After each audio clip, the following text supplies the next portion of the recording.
The reason that people pick up on immigration is because immigration puts pressures on things, on services on the country. So healthcare, education, community services and stuff like that. So the more people there are, the more those services are under pressure, and people feel that. Jobs are harder to get. When you go to the A&E, you wait for 5 hours. I was there a couple of weeks ago because my wife James O'Brien suddenly turns Nathan's own experience with the NHS into the most uncomfortable part of the debate. Nathan had been arguing that immigration puts additional pressure on public services, pointing to his wife's long wait at hospital as part of that concern.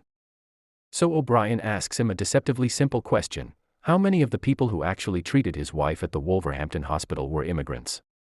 Nathan thinks about it and estimates around half. And that changes the dynamic completely. Because those immigrant healthcare workers weren't an abstract statistic. They were real people providing care to his family when his wife needed it. O'Brien's point is clear: if immigration is being blamed for NHS pressure, what about the immigrants helping keep that very NHS functioning?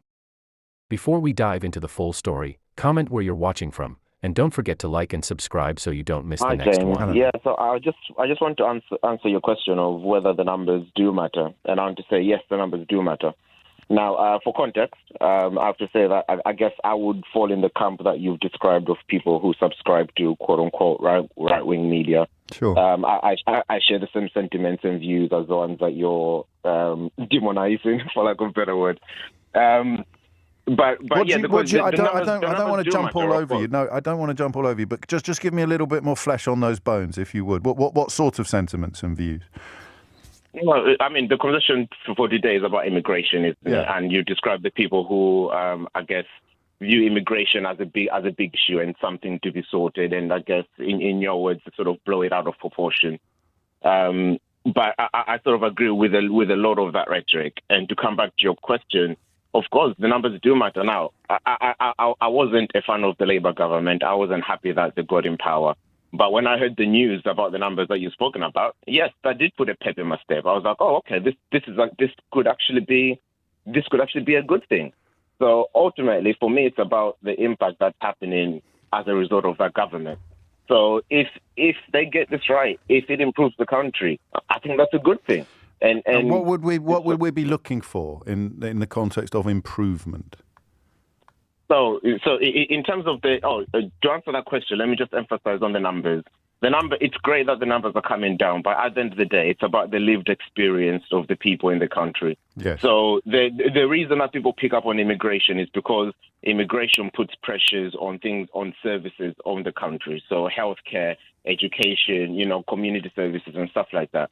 So the more people there are, the more those services are under pressure, and people feel that.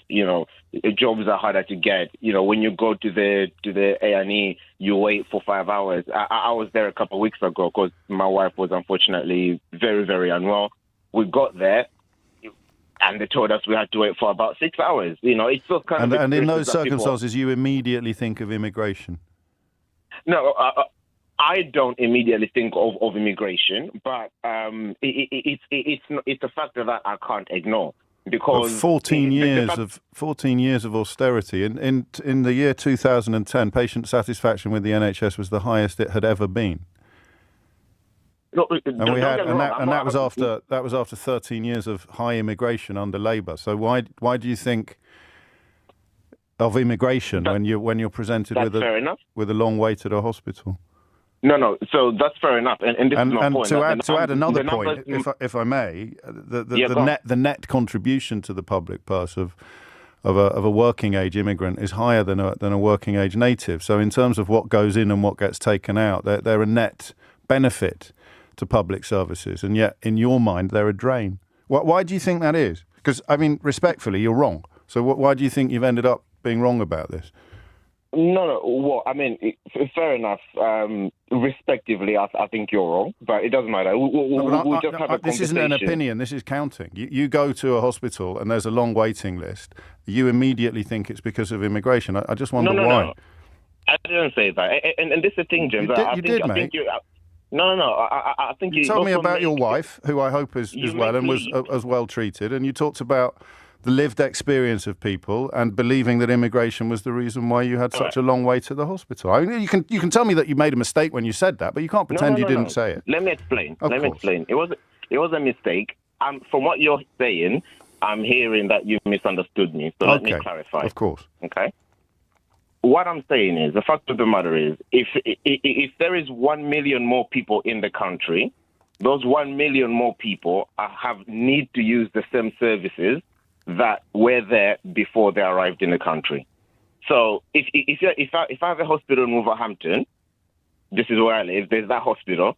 If 500,000 more people come to Wolverhampton, it's the same hospital, James. And are they? But then we look at the age. Hospital. We look at the age demographics. We look at the staffing of the hospital. We look at who is most likely to need care in the health sector and who is most likely to provide it demographically. And you come away with a fairly powerful argument for immigration, not against it.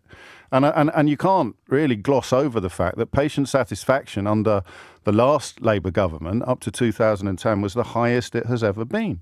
So why? If there were hundreds of thousands of people coming into the country during that period, was patient satisfaction the highest it's ever been? Millions of people.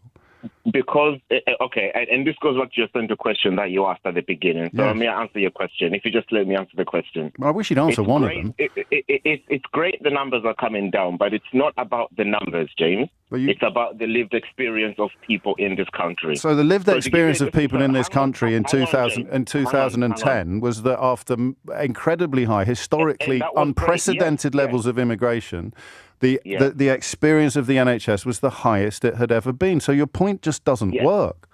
No. Let me make it first, James, and then you can tell me whether it doesn't work. My point is, even if immigration numbers were going up right now, even if immigration numbers were 1.2, 1.3, but the lived experience of the people in this country was getting better. If we could all look at each other and say, you know what, England is getting better, this wouldn't be a conversation. Yeah, I mean, you might be right about that, but that's why I always ask for examples, and I know how annoying it can be, and in many ways you're demonstrating why some people do find it so annoying. But, there it is. The problems that the NHS face are not directly linked to immigration levels, because when immigration levels were high enough to essentially start the entire Brexit ball rolling, patient satisfaction with the NHS was the highest it has ever been. And listen, this is a bit of a trick question, Nathan, but how many of the people that looked after your wife at the hospital in Wolverhampton do you think were immigrants? When we were there, we saw about 4 different people, and I think 2 of them were foreigners and 2 of them were British. Okay. So that would be 50%. Yes, yeah. Okay. Well, I hope she was well looked after, and I hope she makes a full and speedy recovery. And I hope the 2 people who were born somewhere else who treated her aren't listening, Nathan, because what do you think they'll feel hearing you today? Well, I mean, for further context, just answer that. Come on, you keep complaining. I'm actually an immigrant myself. No, I realise that. I thought you might be, but in terms of how those healthcare workers feel to hear you saying... Well, look, to hear me say what, though, James? I didn't say anything. That immigration is the reason why the NHS can't provide the services that those people would like to. And listen, it's your show. You can do whatever you want. I have listened. I've listened a lot, Nathan. I think the issue... And as I say, I hope your wife has a full and speedy recovery despite having to endure the ministry. But here's where the argument gets more interesting, because O'Brien's point is powerful, but it doesn't automatically settle the entire immigration debate. He points out that NHS patient satisfaction was at a record high around 2010, despite years of high immigration. That challenges the idea that higher immigration automatically means worse public services. But there's an important caveat. That period also saw significant increases in NHS funding, so you can't simply use the 2 facts to prove that immigration had no impact. And Nathan's underlying concern is slightly different. He's talking about local capacity. If a town's population grows faster than its hospitals, GP surgeries, schools, and infrastructure, pressure can become very real.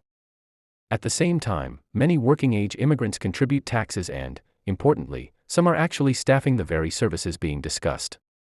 So the real question isn't simply, is immigration good or bad? It's whether Britain is investing fast enough to match population growth. And that's a much harder question to dismiss.